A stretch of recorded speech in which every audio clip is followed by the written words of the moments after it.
Assalamualaikum warahmatullahi wabarakatuh. Perkenalkan, saya atas nama Dina Prastianingrum, Magister Manajemen dari Program Studi Manajemen di Universitas Nahdlatul Ulama Al-Ghazali, Cilacap dengan nomor NIDN 0619129101. Pada kesempatan kali ini saya akan menyampaikan mengenai pernyataan diri dosen untuk unjuk kerja Tridharma Perguruan Tinggi sebagai proses Serdos atau sertifikasi dosen gelombang 2 pada tahun 2023.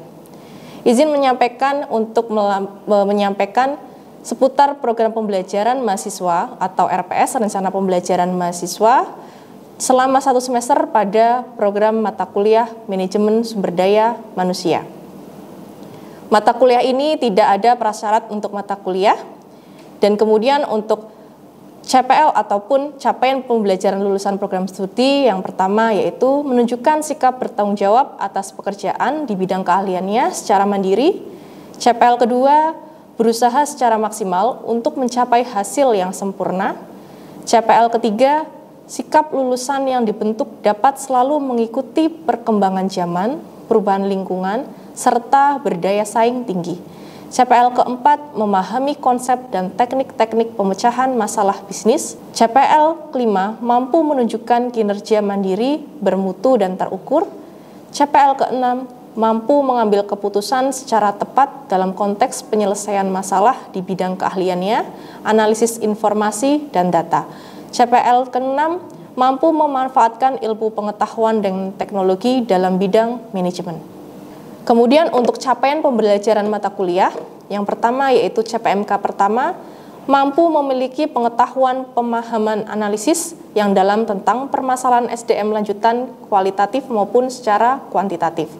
CPMK yang kedua yaitu mampu memiliki kompetensi dalam pengelolaan sumber daya manusia dalam organisasi, baik organisasi bisnis atau perusahaan maupun organisasi non-bisnis lainnya.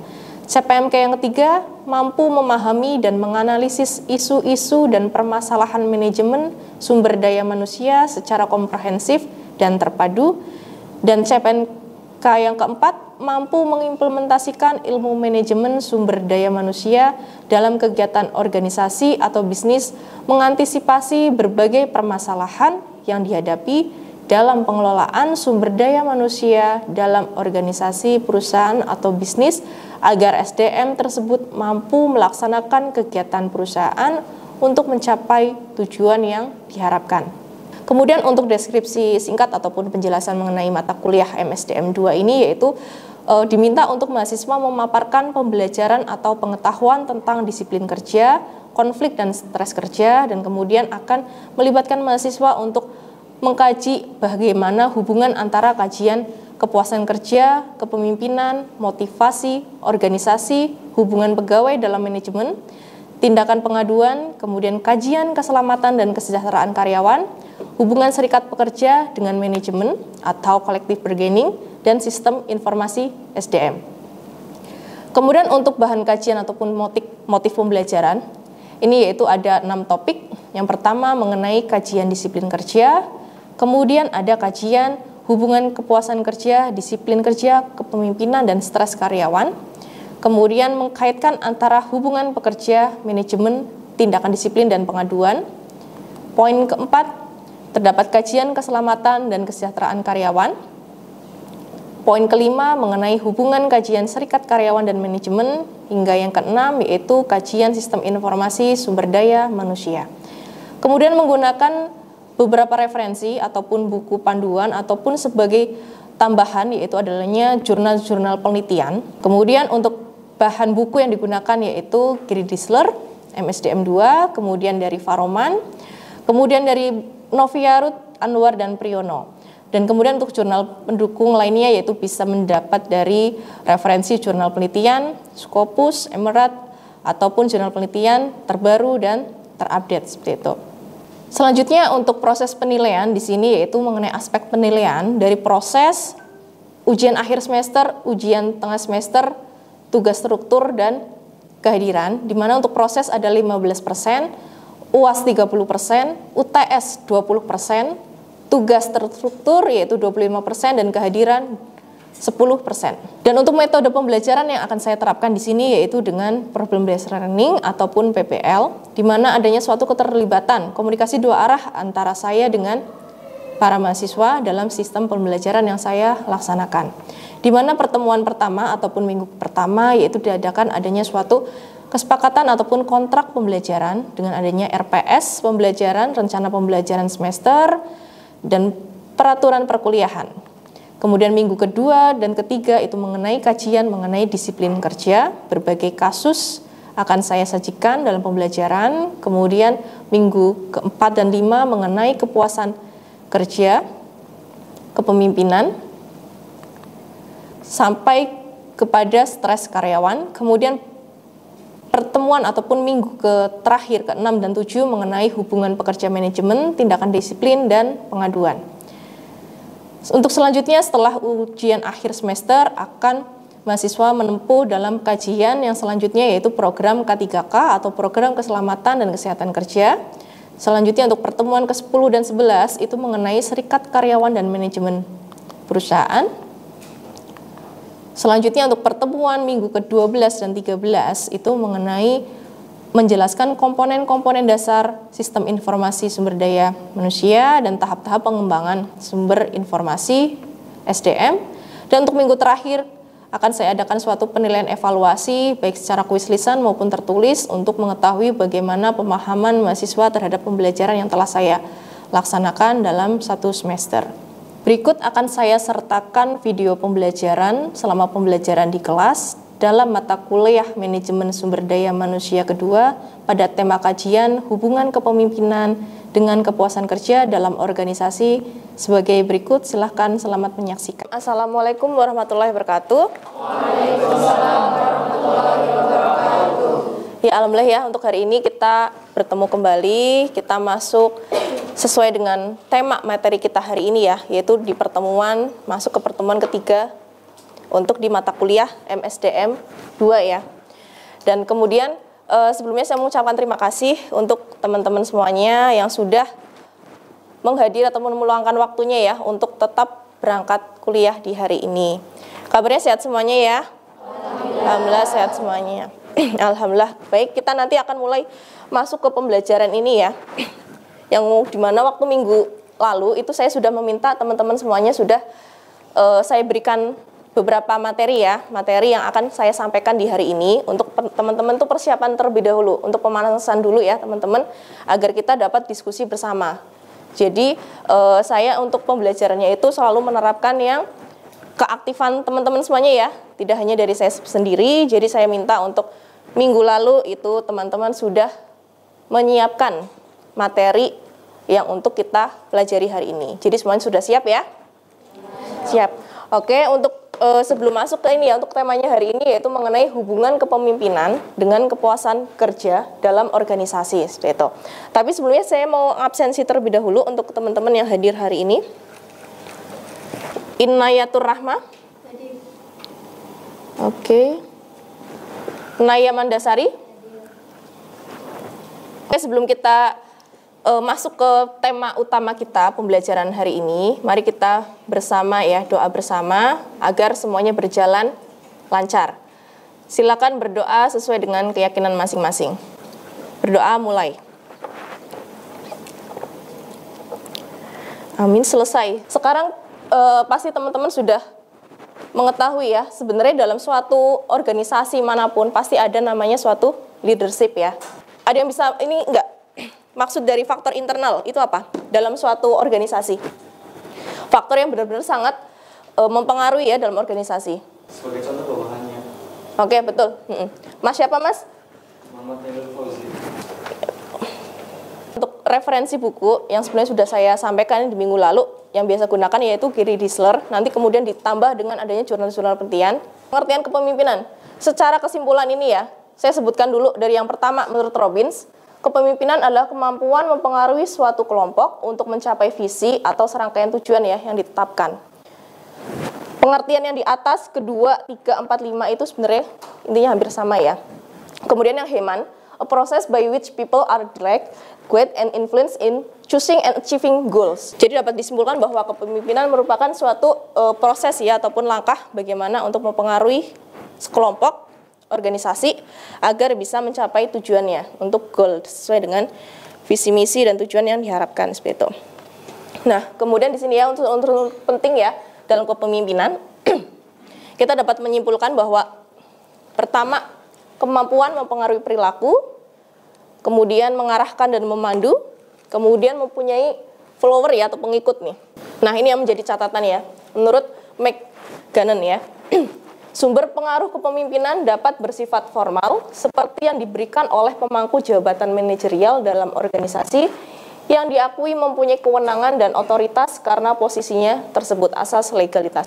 Nah, di sini ya ada catatan, namun harus dipahami bahwa kepemimpinan adalah tindakan bukan jabatan sebagaimana yang dinyatakan oleh Donald McGannon. Oleh karena itu tidak semua pemimpin adalah manajer. Meski harus diakui pula bahwa manajer adalah seorang pemimpin dalam struktur formal seperti itu. Nah, ini untuk teori-teori yang berkaitan dengan kepemimpinan ya.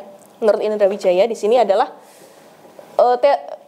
teori trait of leadership ya ataupun dari sikap ya. Sifat itu di sini. Yaitu dari pertama berkaitan dengan intelligence, self confidence, physical and mental endurance, kemudian enthusiasm, kemudian sense of responsibility, empathy and good human relation, dan achievement drive, integritas dan honesty. Jadi ini intelligence itu berarti intinya tentang kecerdasan ya. Menjadi pemimpin itu memang harus cerdas kan? Sekarang gimana kalau misalnya dari pemimpin itu ibaratnya ada info apapun tidak mengetahui, kemudian ada update terbaru itu nggak mengetahui. Nah, itu pasti akan menjadi di belakangnya dalam jangka panjang akan menjadi tidak dapat berkembang seperti itu. Kemudian untuk teori yang selanjutnya yaitu behavior theories of leadership di sini ya. Ini berkaitan dengan berorientasi pada karyawan dan berorientasi pada produk ya. Produknya atau production itu maksudnya kinerjanya, melihat hasil kinerjanya bagaimana, kemudian melihat dari kepuasan kerjanya itu bagaimana dari para karyawan, memperhatikan ataupun ada empati seperti itu. Harus ada kepedulian juga ya dari karyawan ya. Mungkin nih contoh dalam satu organisasi atau karyawan itu mungkin suatu hari kok rasanya seperti gelisah, kok merenung, tidak seperti hari-hari biasanya. Nah, ini pun juga perlu adanya suatu kepedulian dari leadership. Nah, ini yang menurut ini ya, model kepemimpinan situasional dari Hersey dan Blanchard. Yang tadi di sini nih, pertama dari tahap yang telling dulu ya, gaya telling direction ya.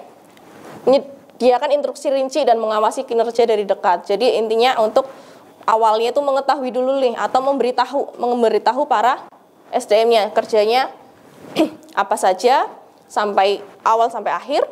Kemudian yang kedua ini yang selling ya. Selling di sini pengertian dalam menjelaskan keputusan dan menyediakan kesempatan membuat perbaikan. Jadi mengajak para karyawannya itu bisa mengikuti ataupun mengikuti ataupun bisa sesuai dengan arahan dari pemimpinnya seperti itu. Nah, di sini nih yang tahap partisipasi ya. Berbagi ide dan memberi fasilitas dalam pembuatan keputusan yang tadi sempat saya berikan contoh ya. Dan di sini di grafik ataupun di modelnya itu tertulis juga bahwa adanya suatu kerjasama ataupun pengambilan keputusan yang tidak hanya satu arah, perlu adanya hubungan timbal balik seperti itu. Nah, ini nanti ada ininya juga ya, arahnya ke grand theory, ke social exchange theory ataupun pertukaran. Nanti juga ada disampaikan adanya leader merger ya. Jadi di situ adalah exchange itu artinya pertukaran ya, pertukaran antara kepemimpinan dengan bawahan. Apa sih yang akan diberikan dari pemimpin kepada bawahan, kemudian apa sih bawahan akan memberikan ke pemimpinan. Nanti ada yang mendukung untuk penjelasan ini ya, yaitu di jurnal Scopus, jurnal Emerald, nanti akan saya sampaikan. Kemudian di sini masuk ke gaya kepemimpinan. Nah ini ada 4 ya, yang menurut host ya, mengidentifikasi 4 perilaku kepemimpinan ataupun gaya. Yang pertama directive leadership, kemudian supportive leadership, kemudian participate leadership, dan achievement oriented. Jadi ini untuk yang pertama jelas ini para pemimpinnya itu bisa memberikan contoh langsung ya ke bawahan yang bisa memancing ataupun melihat ini loh role model pemimpin sekarang nih mungkin berbeda dengan yang tahun yang sebelum-sebelumnya. Biasanya kan ada pergantian pemimpin nih. Nah, inilah yang bisa menjadi panutan ataupun contoh kepada para bawahannya. Tapi pun juga tergantung ya dari masing-masing individu ya. Ketika memang karakter pribadinya manusia itu udah dasarnya memang udah jiwa kepemimpinan yang udah ada. Tadi saya kembalikan lagi ya bahwa diri kita sendiri sebenarnya sudah pemimpin ya. Pemimpin kita mau bawa kemana sih kita? Teman-teman sekarang kuliah itu buat apa? Buat teman-teman kan sekarang. Nah besok kalau misalnya udah lulus kemudian kerja mau lanjut kuliah lagi, lalu buat apa? Udah kerja lanjut kuliah lagi. Nah itu kan udah ada suatu perencanaan ya, memanage sendiri ya teman-teman ya. Sebenarnya diri kita sendiri pun juga memanage. Cuma bedanya dengan dalam organisasi ini kita membawa suatu grup ya ataupun komunitas. Kita melangkah bersama-sama. Nah inilah yang menjadi suatu tantangannya ya untuk dari para pemimpin. Kemudian yang transaksional apa nih? Teman-teman ada yang bisa menyampaikan? Silakan. Ya, Mbak siapa? Sulastri. Oke. Kepemimpinan transaksional yaitu pemimpin yang memotivasi pengikut mereka untuk menuju ke sasaran yang ditetapkan dengan memperjelas persyaratan dan tugas.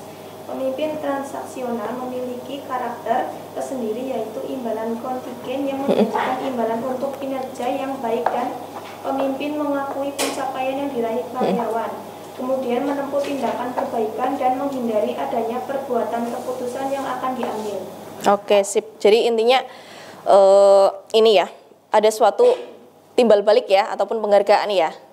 Mana sih untuk bawahan yang bisa sesuai hasil prestasi yang diinginkan oleh pemimpin. Nah, itulah bedanya dari transformasional dan transaksional ya. Bahwa transformasional itu untuk pemimpinnya itu memberikan suatu arahan ataupun mencontohkan, menginspirasi dan sebagainya. Kemudian kalau transaksional itu adanya suatu timbal balik. Dan kemudian di sini untuk fungsi dan peran kepemimpinan ya. Yang pertama bureaucratic function dan relationship function. Nah, yang dimaksud dengan bureaucratic function itu terkait dengan inisiasi, kemudian regulasi, kemudian informasi, kemudian supporting, evaluasi dan summarizing. Jadi intinya bagaimana sih sistem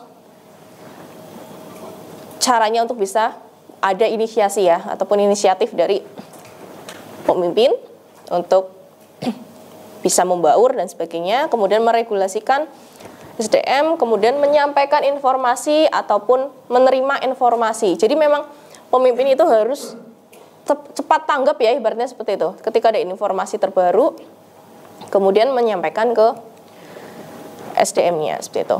Misal nih dalam bisnis penjualan ya, ternyata yang lagi banyak nih, yang banyak diminati, misal dari makanan ya, saya contoh simpel aja deh, makanan punya itu misal dalam suatu entrepreneur ya, menjual kue misalnya, produk kue, yang lagi booming apa sih itu namanya, kayak donat apa, bomboloni ya, bomboloni ada ya, nah itu yang sekarang kan apa namanya, mulai banyak ya yang bikin bomboloni ya. Walaupun saya ngecek di GoFood ya, GoFood di ini di Cilacap yang jual bomboloni memang baru, saya dapatnya baru satu ya, tapi nggak tahu ya kalau di Cilacap kota saya dapat baru satu, tapi nggak tahu di mana. Tapi terkadang memang ada, misalnya teman saya itu ada yang jualan bomboloni, tapi nggak mengikuti GoFood seperti itu. Jadi yang mungkin produk-produk yang terbaru nih dari pemimpin itu melihat ataupun saat ke lapangan survei itu ada produk nih yang mungkin lagi booming saat itu, lalu buatlah informasikan kepada tim tuh. Dan kemudian ini sebagai ini ya hasil survei beberapa penelitian. Yang pertama yang menurut Daily, secara multivariat terbukti bahwa kepemimpinan dan motivasi kerja berpengaruh positif terhadap kepuasan kerja. Ini saya ambil dari sumber-sumber jurnal penelitian ya. Kemudian yang kedua, gaya kepemimpinan transformasional mempunyai dampak positif dalam merangsang motivasi dan menjamin kepuasan kerja. serta mampu mengkonsolidasikan kerjasama tim secara lebih baik dibandingkan yang menampilkan gaya kepemimpinan transaksional. Seperti itu. Jadi mungkin bisa saling mengimbangi ya, transformasional dan perlu adanya transaksional seperti itu. Dan kemudian yang ketiga, ini yang penelitian yang telah saya laksanakan ya, tahun 2020 tentang Analysis of Performance Appraisal System with 360-degree Feedback Method in PT Pertamina RU 4 ya, Persero Cilacap. Nah, ini yang sebenarnya kenapa adanya suatu analisis 360 derajat ini ya. Ini karena ketika saya mewawancarai dari langsung sumbernya, yaitu dari GM-nya, mengatakan bahwa penilaian yang sebelumnya kan hanya dari atasan ke bawahan ya, atau up to down ya. Jadi atasan menilai bawahan, tapi bawahan tidak berhak menilai atasan seperti itu. Nah, ternyata ketika saya mewawancarai memang karyawan itu memang ada perasaan yang kurang puas dengan sistem penilaiannya. Karena apa? Dikira dapat dikatakan pilih kasih ya, ataupun antar ada unsur suka dan tidak suka seperti itu. Nah, kemudian dibuatlah sistem kerja seperti ini, sistem 360 derajat. Nah, di sini ya. Analysis of Performance Appraisal System with 360-degree Feedback Method in PT Pertamina Cilacap ya. Nah, ini saya tampilkan untuk kalimat terakhir ya. The calculation of this variable and indicator help the company to find the right solution. Nah, di sini ya ada tulisan the right solution. Ini yang maksudnya adalah solusi yang terbaik ya, untuk agar para SDM-nya itu tetap semangat ataupun dapat menciptakan prestasi yang lebih baik dari tahun-tahun sebelumnya, dan itu yang bisa meningkatkan kepuasan kerja karyawan seperti itu. Ini memang setiap tahunnya ada penilaian ya, dari hasil interview saya dengan GM-nya. Nah, jadi ini merupakan right solution in effort to optimize the performance of its employees. Jadi memang sangat bisa mempengaruhi seperti itu. Nanti berbagai pengukurannya ataupun indikatornya terdapat juga di ini ya, penelitian saya. Kemudian selanjutnya untuk jurnal penelitian yang selanjutnya, ini ya, ini juga yang poin keempat penelitian saya. Kepemimpinan, kompetensi, komunikasi, dan komitmen organisasi berpengaruh besar terhadap kinerja dosen, sedangkan kepemimpinan dapat mempengaruhi kinerja melalui faktor pelengkap komitmen organisasi berkaitan dengan kepuasan kerja. Sampai situ ada yang mau ditanyakan dulu, teman-teman?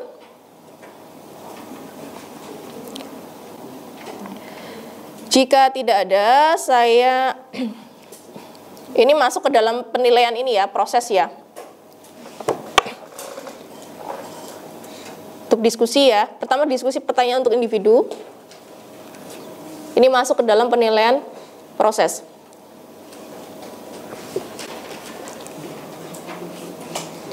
Dan kemudian untuk yang kelompok, yang minggu lalu sudah kita putuskan pembuatan kelompok. Silakan bisa yang sudah disiapkan ya, waktu sudah saya berikan juga untuk bahan untuk diskusi. Silakan teman-teman dengan kelompoknya. Tapi sebelumnya untuk pertanyaan yang individu terlebih dahulu. Ya, silakan Mbak, siapa? Hanin, silakan Mbak. Yang nomor 1, bagaimana gaya kepemimpinan dapat mempengaruhi bawahan dalam mencapai tujuan organisasi bersama? Iya.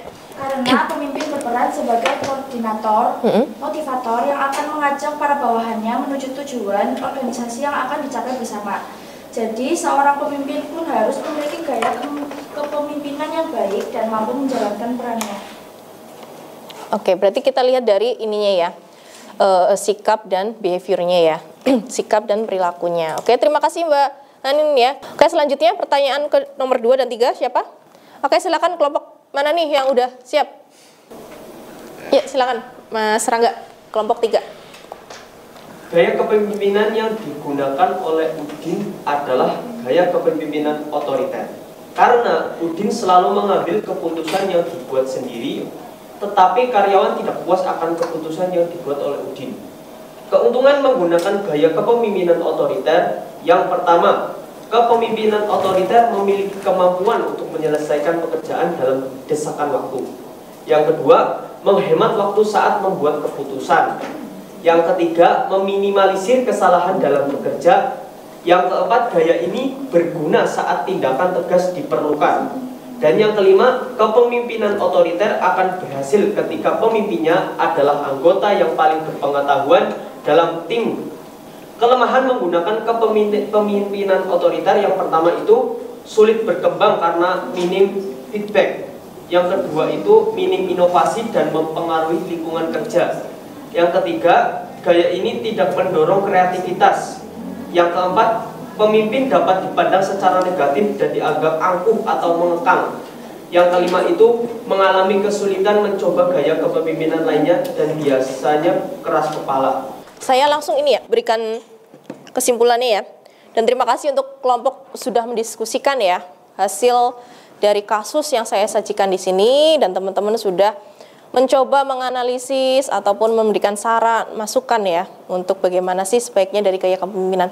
Nah, ini yang saya berikan kesimpulan ya, dari semua kelompok itu sudah tepat ya menjawab pertanyaannya bahwa kepemimpinan digunakan yaitu ya otoriter dan tidak demokratis ya, bahwa adanya suatu kepentingan sendiri ya, tadi yang sudah disampaikan juga oleh kelompok 5 ya, oleh Mbak Naya, bahwa tidak memikirkan untuk kepedulian terhadap SDM ya, tidak ikut terlibat dalam pengambilan keputusan, dan kemudian dampaknya pun akan mempengaruhi ke jangka panjang ya. Oke, jadi kita dapat simpulkan ya dalam pembelajaran kita hari ini, hubungan kepemimpinan terhadap kepuasan kerja itu sangat berpengaruh dan dibuktikan dan didukung oleh berbagai sumber penelitian, kemudian kasus-kasus yang ada di sekitar kita, dan itu memang sangat mempengaruhi dampak positifnya bahwa kepemimpinan itu berpengaruh terhadap kepuasan kerja, berpengaruh terhadap keberhasilan ataupun agar perusahaan itu masih terus berjalan hingga jangka panjang seperti itu.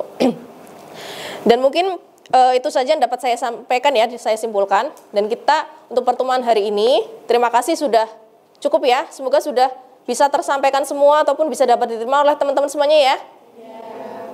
Dan semoga bisa memberikan banyak manfaat, mendapatkan ilmu baru untuk pertemuan hari ini, dan ilmu pembelajaran diri saya bisa diterima dengan baik, dan kita dapat bertemu di pertemuan depan kembali. Dan terima kasih untuk kehadirannya untuk hari ini, dan untuk pertemuan berikutnya akan saya infokan lebih lanjut untuk sistem pembelajaran yang akan datang. Mari kita berdoa bersama terlebih dahulu sebelum pembelajaran kita selesai.